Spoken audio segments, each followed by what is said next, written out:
అందరికీ నమస్కారం. Welcome to my channel. ఈ వీడియోలో ఇప్పుడే అందిన వార్త సంక్రాంతి కానుకగా ఉద్యోగులకు శుభవార్త. పూర్తి సమాచారాన్ని వీడియోలో తెలుసుకుందాం. వీడియోని ఎక్కడే కానీ స్కిప్ చేయకుండా ఎండ్ వరకు చూడండి. అప్పుడే ఇన్ఫర్మేషన్ పూర్తిగా అర్థమవుతుంది. వీడియో చూస్తున్న ప్రతి ఒక్కరు వీడియోకి లైక్ చేయండి ఫ్రెండ్స్. వీడియోతో ఉద్యోగ పరిశ్రమ మిత్రులతో అయితే షేర్ చేయండి. కొత్తగా మన ఛానల్ చూస్తున్నవారు సబ్స్క్రైబ్ చేసుకోకుంటే మన ఛానల్ వెంటనే సబ్స్క్రైబ్ చేసుకోండి. దీని ద్వారా నేను చేసే లేటెస్ట్ వీడియోస్ అన్నీ మీ వరకు రీచ్ అవుతాయి. ఇక ఆలస్యం చేయకుండా వివరాల్లోకి అయితే వెళ్ళిపోదాము. సంక్రాంతి వరకే కాదు, వ్యవసాయ శాఖలో పదోన్నతులు త్వరలోనే. మంత్రి తుమ్మల నాగేశ్వరరావు. హైదరాబాద్లో శుక్రవారం నిర్వహించిన ఒక ప్రత్యేక కార్యక్రమంలో వ్యవసాయ శాఖ మంత్రి తుమ్మల నాగేశ్వరరావు వ్యవసాయ శాఖ అధికారులకు ఆనందకరమైన సమాచారం అందించారు. విశ్వేశ్వరయ్య భవన్లో జరిగిన ఈ కార్యక్రమంలో తెలంగాణ అగ్రి డాక్టర్స్ అసోసియేషన్ ఆధ్వర్యంలో సావిత్రి బాపు పులే జయంతి మరియు అగ్రి డాక్టర్స్ డైరీ ఆవిష్కరణ జరుగుతుంది. పదోన్నతులపై మంత్రి హామీ. ఈ కార్యక్రమంలో యూనియన్ ప్రతినిధులు మంత్రితో సమావేశమయ్యారు. వారు సుదీర్ఘకాలంగా పదోన్నతులు లేకపోవడంతో వ్యవసాయ అధికారులు నిరుత్సాహానికి గురవుతున్నారని తెలియజేశారు. మంత్రి గారి స్పందన. అధికారుల సమస్యలను సీరియస్గా తీసుకుంటామని, ముఖ్యమంత్రితో చర్చించి సమస్యలను త్వరలోనే పరిష్కరిస్తామని అంటూ హామీ ఇచ్చారు.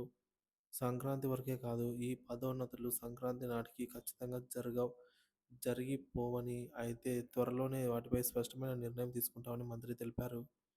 ప్రత్యేక కార్యక్రమం వివరాలు.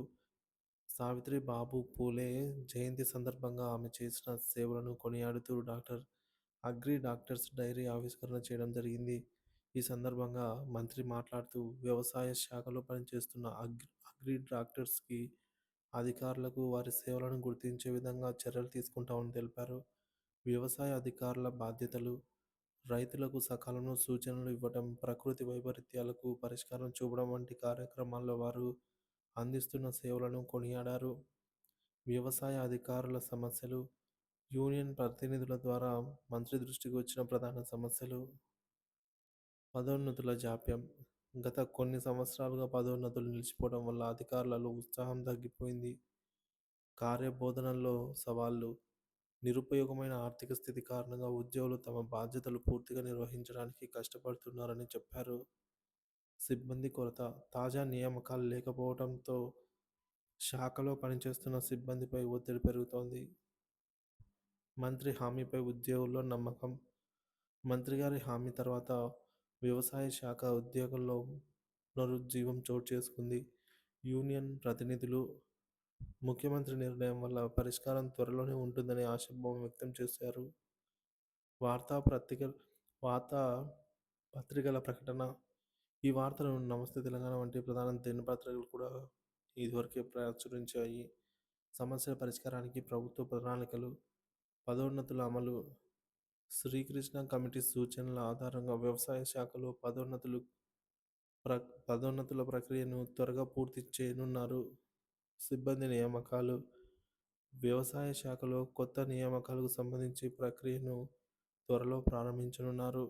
ఆర్థిక నిధుల కేటాయింపు. సంక్రాంతి తర్వాత రాష్ట్ర బడ్జెట్లో వ్యవసాయ శాఖకు పెద్ద మొత్తంలో నిధులు కేటాయించే అవకాశం ఉంది.